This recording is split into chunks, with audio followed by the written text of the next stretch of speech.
나오죠. 그러나 반대로 감사가 없으면 찬양은 나오지 않습니다.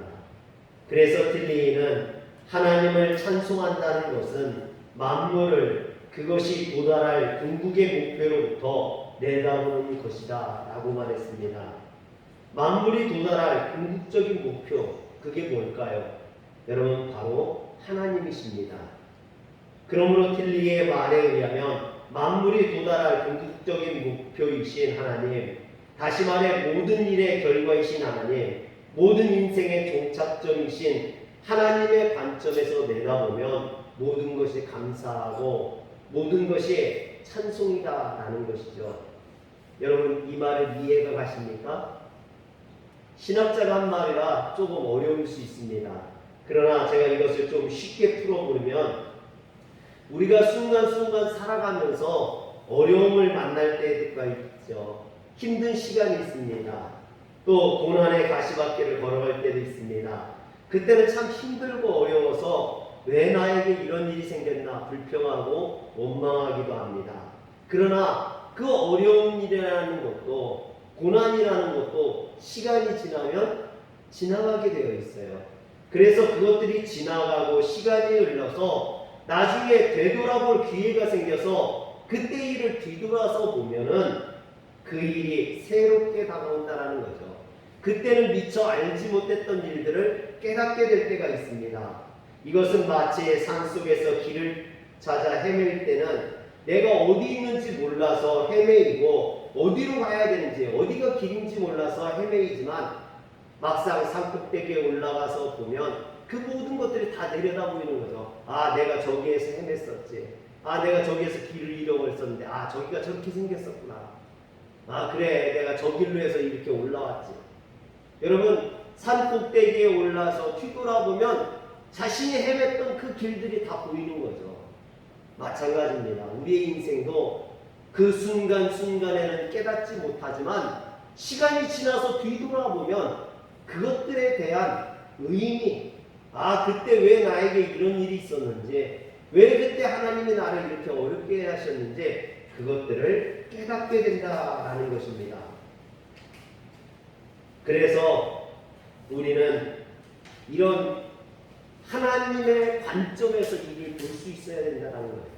우리의 시각이 아니라, 내 시각으로는 그것을 깨달을 수 없지만 하나님의 관점, 목표 지향적인 그런 결과적인 관점에서 바라보면 우리의 인생의 참 의미를 깨닫게 되고 하나님 앞에 감사하게 되고 거기에서 찬양이 나오게 된다는 것입니다. 사랑하는 성도 여러분, 여러분의 인생을 좀 돌아보면 하나님의 인도하심이 느껴지십니까? 하나님께서 구원의 손길로 여러분들을 지금 이곳으로 인도하셨는 줄 믿으시길 바랍니다. 그렇다면 우리도 하나님 앞에 감사하게 되고 그 감사가 있다면 하나님을 찬양하게 되는 줄 믿으시길 바랍니다. 그런데 우리가 살아오면서 보면 크게 기뻐하고 감사했던 일이 도리어 비극이 되기도 하고 또 불행의 시발점이 되기도 합니다. 반대로 어떤 때는요, 우리가 소망이 없어서 정말 낙심해서 실망해서 있었는데 그것이 변화해서 기쁨이 되기도 하고 행복이 되기도 해요. 여러분, 그래서 우리의 시점으로 보면요, 알 수 없어요. 이 일이 어떻게 변할지 알 수 없다라는 것입니다. 그래서 우리는 지금 당장 기쁜 일이 있다고 감사하고 어려운 일이 있다고 불평하고 원망해서는 안 된다는 겁니다. 그래서 감사에 대한 판단의 기준, 이것을 어디에 정할 것이냐? 내가 아니라 하나님 관점에 둬야 된다는 거예요. 내 시점에서 바라보는 게 아니라 하나님의 시점에서 바라볼 수 있어야 됩니다. 그러면 상황, 여건, 환경 이런 것 모든 것들을 떠나서 참으로 감사할 수 있는 겁니다. 범사에 감사할 수 있는 겁니다. 모든 것에 감사할 수 있게 되는 거죠. 할렐루야. 오늘 바울과 바나바는 더베에서 제1차 전도여행을 마감하고 출발지였던 수리아 안디옥 교회로 돌아가고자 합니다. 그런데 바울은 더베에서 자신의 고향 다소를 거쳐서 가면은 지름길이었어요. 안식이 있는 길이었습니다. 그럼에도 불구하고 그 길로 가지 아니하고 자신을 죽이려 하는 사람들이 있는, 유대인들이 있는 그 길로 돌아갑니다. 그래서 다시 루스드라로, 그리고 이고니온으로, 또 비시디아 안디옥으로 돌아가는 길을 선택하게 되죠. 여러분, 제가 운전을 하다 보면요, 운전하고 가다 보면 집사람이 가끔 그런 때가 있어요. 여보 저기 맛있는 거 판다. 그러면 이미 지나쳤는데 맛있는 걸 따라해요. 그럼 어떻게 하라고요? 가서 먹으면 안 될까? 그래요. 근데 미리 얘기하면 좋은데 지나가기 전에 얘기하면 잠깐 들렸다 갈 수 있는데 지나간 뒤에는 어떻게 해야 됩니까? 앞에 가서 유턴해서 다시 돌아와서 또 유턴해가지고 들리려고 하면 귀찮은 거예요. 그래서 제가 매일 그래요. 좀 미리 얘기하지. 여러분, 되돌아가는 게 쉬운 일이 아니에요. 바울이 지금까지 하나님이 인도하시는 대로 잘 왔어요. 이제는 1차 전도 여행을 마감했어요. 그러면 이제 집에 돌아가면 되는 건데, 그냥 가면 좋은데 하나님께서 어떻게 하세요? 돌아가라는 겁니다. 뒤돌아가라는 겁니다. 다시 돌아가라는 거죠. 그래서 바울은 다시 돌아갑니다. 다시 돌아가 루스드라와 이고니온과 비시디아 안디옥을 거쳐서 다시 돌아가죠. 그리고 그곳에 가서 뭐합니까? 그곳에 가서 성도들을 권면하고 말씀 가운데 바로 서 있도록 권면합니다. 뿐만 아니라 거기에서 장로들을 세워서 그들이 신앙생활을 온전히 할 수 있도록 권면해 줍니다. 그리고 바울은 아탈리아로 내려가 배를 타고 선교여행의 출발지였던 안디옥으로 돌아가게 되죠. 그런데 25절에 보면 말씀을 버가에서 전하고 그랬어요. 여러분, 이 버가는 구부로 섬에서 나와서 처음 들렸던 곳이죠. 그런데 이곳에서 어떤 일이 있었냐면 수행원이었던 마가가 떠나가 버리는 일들이 있었어요.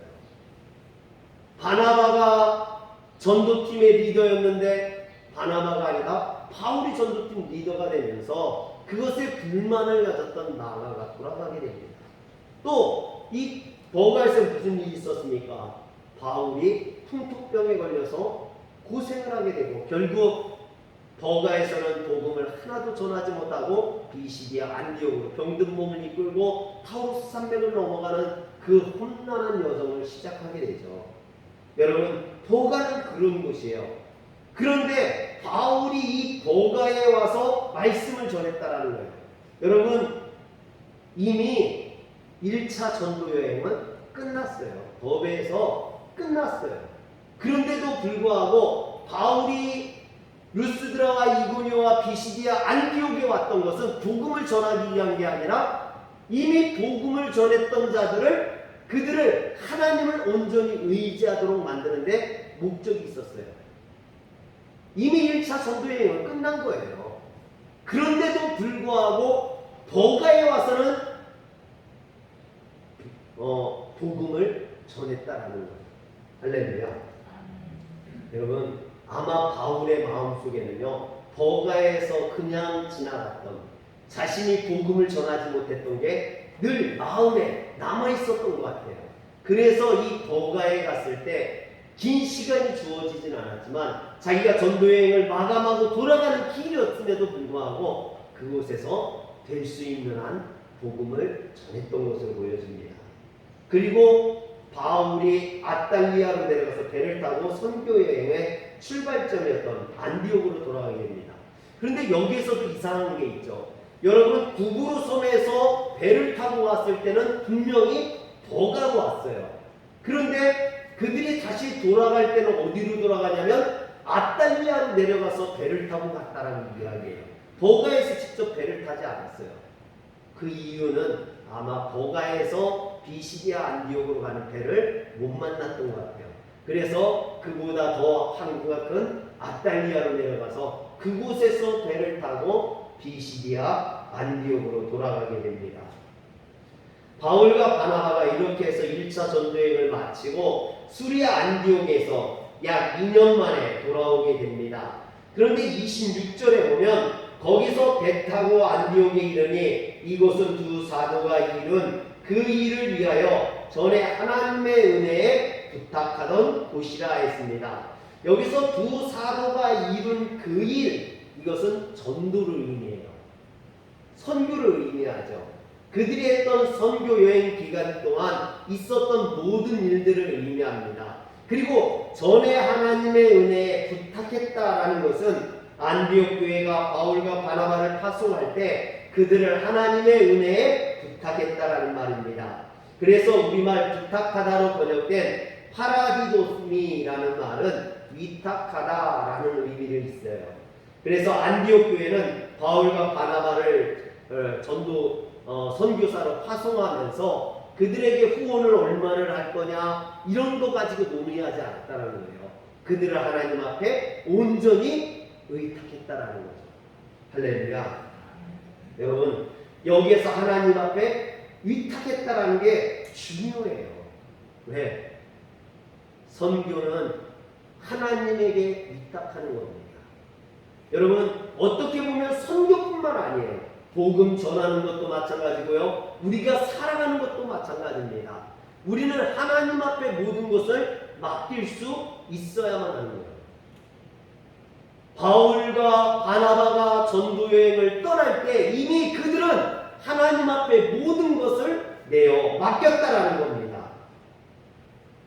예수 전도단 열방대학에 들어가면요, 거짓 순례 전도라는 것을 떠나게 돼요. 몇 명이 이렇게 팀을 이뤄가지고 돈도 없이 전라도 같은 이런데 들어가가지고 전도를 하는 거예요. 전도를. 그러면 밥이나 이런 걸 어떻게 하느냐? 동네 들어가서 얻어먹는 거예요. 얻어먹고 숙소도 말해서 빌려서 자고 뭐 그러는 거예요. 그런데 이 거짓 순례 전도의 특징이 뭐냐면은 모든 것을 하나님 앞에 묻고 해요. 그래서 그들이 그 밥을 먹을 때 어디 가서 밥을 먹을 건지, 어디 가서 전도를 할 건지, 어디 가서 잠을 잘 건지 이것을 위해서 기도해요. 기도하고 모든 사람들이 이게 하나님의 뜻이다 싶을 때 그곳에 가서, 그래서 서로 막 논쟁도 많이 하는 거예요. 이 집으로 가야 돼. 아니야, 나는 기도해보니까 이 집으로 가라겠어. 아니야, 난 기도해보니까 이 집으로 가라겠어. 그럼 막 의견 충돌이 하는 거죠. 그러면 또 기도해. 기도해가지고 하나님이 어디로 가라겠는지. 여러분, 그래서 거짓 순례 전도가 이 오늘 바울과 바나바의 전도를 훈련하는 거예요. 하나님을 의지하는 훈련. 전적으로 하나님에게 붙들리고 하나님의 인도하심을 받는 훈련. 그런데 사랑하는 성도 여러분, 오늘 우리도 이런 훈련을 해야 돼요. 하나님을 의지하는 훈련. 하나님에게 붙들리는 훈련. 할렐루야. 여러분, 바울의 전도 여행을 우리가 봤잖아요. 지금 몇 달 동안 바울의 1차 전도 여행을 우리가 봤단 말이에요. 13장, 14장을. 거기에서 중요한 게 뭐였습니까? 하나님의 인도하심이라는 거예요. 여러분, 순간순간은 바울은 그것을 못 느꼈을지도 모르겠어요. 그러나 우리는 13장, 14장을 다 읽었잖아요. 이 읽으면서 우리가 깨달아야 되는 것은 하나님이 바울을 어떻게 인도하셨느냐라는 거죠. 이것을 바울의 관점에서 생각하면 안 됩니다. 하나님의 관점에서 봐야 돼요. 여러분, 바울의 관점에서 보면 이 선교 여행은 고달프고 괴롭고 힘든 여행이었어요. 구부로 섬에서 복음을 전했지만 잘 받아들이지 않았어요. 또 구부로 섬을 지나면서 바나바가 아닌 바울이 전도팀 대장이 됐다고 마가가 떠나가 버렸어요. 수행원이 없이 여행을 했어요. 여러분, 수행원이 없이 여행을 한다는 건 짐꾼이 없이 여행을 한다는 거나 마찬가지고 얼마나 힘들고 어려웠는지를 나타내 주는 거죠. 뿐만 아니라 보가에서 바울이 병에 걸렸어요. 병에 걸려서 고생을 했어요. 죽을 고비를 넘겼어요. 실제로 BCD 안디옥에 들어가서 병든 상태에서 복음을 전했지만 그곳에서 유대인들의 시기심 때문에 핍박을 받고 쫓겨났어요. 이고니온에서는 핍박이 심해서 바울을 죽이려고 하므로 어쩔 수 없이 거기에서 도망쳐 나와야 됐어요. 루스드라에서는 어땠습니까? 루스드라에서는 나면서 안진뱅이를 일으켜가지고 신처럼 떠받기도 했지만 BCD 안디옥과 이고니온에서 쫓아온 유대인들에 의해서 이 루스드라 사람들이 돌을 들어서 바울을 치고 그 죽은 바울을 끌어내어가지고 성 밖에다 내다버리는 그런 경험을 하잖아요. 여러분, 이런 전도 여행을 갔다 온 바울, 오늘 27절에 뭐라고 이야기합니까? 그들이 이르러 교회에 모여 하나님이 함께 하신 모든 일과 이방인들에게 믿음의 문을 여신 것을 보고하고 그랬어요. 여기서 보면 교회를 모아 그랬어요. 교회를 모아. 여기서 교회를 모았다는 것은 안디옥교에 있는 성도들을 다 모았다는 얘기예요. 뭐 하려고? 전도 보고하려고. 그들이 지금까지 1년 넘게 전도했던 그 선교에 대한 보고를 하기 위해서 집회를 열었다라는 겁니다. 그리고 그 집회에 많은 사람들을 초대하고 그들을 모여드는 거죠. 그리고 그들에게 보고했다라고 이야기합니다. 이방인들에게 믿음의 문을 여신 것을 보고하고, 여기에서 바울이 무엇을 보고했을까요? 여러분, 저는 생각을 해봤어요. 말씀을 준비하면서 바울이 안디옥 교회 성도들에게, 자신을 파송해줬던 교회 성도들에게 무엇을 보고했을까? 우리 교회도 일본 선교를 하고 케냐 선교를 하잖아요. 그래서 일본 선교사님도 국내에 들어오면 와서 선교 보고를 해요. 어떤 일들을 했는지, 뭐 노숙자들에게 밥을 나눠주고, 뭐 그들에게 복음을 전하고, 그들을 돕고, 그런 일들. 케냐 선교사님도 오면은 케냐에서 어떤 사역을 했는지 보고하게 됩니다. 바울도 마찬가지인 거죠. 바울도 지금까지 있었던 그 일을 보고했어요. 여기서 보고하다라는 말은 아난겔로라는 말인데 그것이 미완료형으로 되어 있어요. 즉 형식적으로 간략하게 보고하는 것이 아니라 아주 세밀하게 장시간에 걸쳐서 여러 번 되풀이해서 상세하게 보고했다라는 겁니다. 1년 넘게 걸린 그런 전도 여행이었으니 보고할 것이 얼마나 많았겠어요. 그런데 여러분, 이 보고의 핵심이 뭐냐? 하나님의 인도하심이라는 거예요. 하나님께서 자신들을 어떻게 인도하셨는지, 하나님께서 자신들을 통해서 어떻게 역사하셨는지, 하나님께서 이방인들을 어떻게 구원하셨는지, 이것에 대해서 바울이 보고했다라는 거예요. 사랑하는 성도 여러분, 여러분들이 저를 그 성지순례를 보내주셔가지고 제가 이스라엘 갔다 왔어요. 그리고 우리 성도님들에게 보고했어요. 제가 이스라엘 가서 느꼈던 것들, 깨달았던 것들을 우리 성도님들에게 이야기했던 적이 있습니다. 여러분, 그런데 제가 갔다 와가지고 여러분 이스라엘 가지 마세요. 가니까 고생만 하고요. 별로 볼 것도 없고요. 갔더니 병들고요. 먹을 것도 없고요. 돌에 맞아서 죽을 뻔했어요. 여러분, 가지 마세요. 여러분, 이런 보고를 했다면 어떻겠습니까? 바울이 과연 이런 보고를 했을까요? 물론 이게 사실이에요. 바울이 가서 병들고요, 죽을 뻔하고요, 쫓겨나고요, 도망가고요, 돌에 맞아 죽고요, 이런 경험을 했어요. 그런데 바울의 보고의 핵심은 이게 아니었다라는 거예요. 하나님이 그들을 인도하셨다라는 거예요. 그것이 죽음의 위협일 수도 있었고, 병든 일일 수도 있었고, 유대인들에 의해 쫓겨서 도망가는 일도 있었어요. 그러나 그것이 하나님의 뜻이었다라는 거예요. 그래서 바울은 이 보고 가운데 그 하나님의 인도하심을 감사하면서 찬양하며 영광 돌려드리는 거예요. 할렐루야. 사랑하는 성도 여러분, 우리가 삶 속에서 만나는 순간순간 만나는 어려움들, 때론 병들고 때론 다치고 바울처럼 미움받고 핍박받고 어려움 당할 수 있어요. 그런데 여러분, 그 모든 것들이 지나고 돌아보면 그 속에 하나님의 뜻이 계시다는 거예요. 하나님의 인도하심이 분명히 있었다는 거예요. 할렐루야. 저도 목회를 20년 해오면서요, 순간순간 어려움이 많았어요. 힘든 일들이 많았어요. 왜 저라고 목회하면서 어려움이 없었겠습니까? 눈물 나는 일도 많았었고요. 정말 가슴 아파가지고 슬펐던 적도 있고요. 너무나 황당하고 기가 차는 일을 당한 적도 있고요.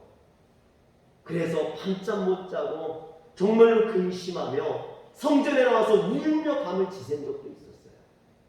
그런데 그 모든 것들이 하나님이 저를 쓰시는 방법이었고 하나님이 저를 인도하시는 그런 과정이었다는 거예요. 그래서 자신 있게 그것을 이야기할 수 있는 거죠.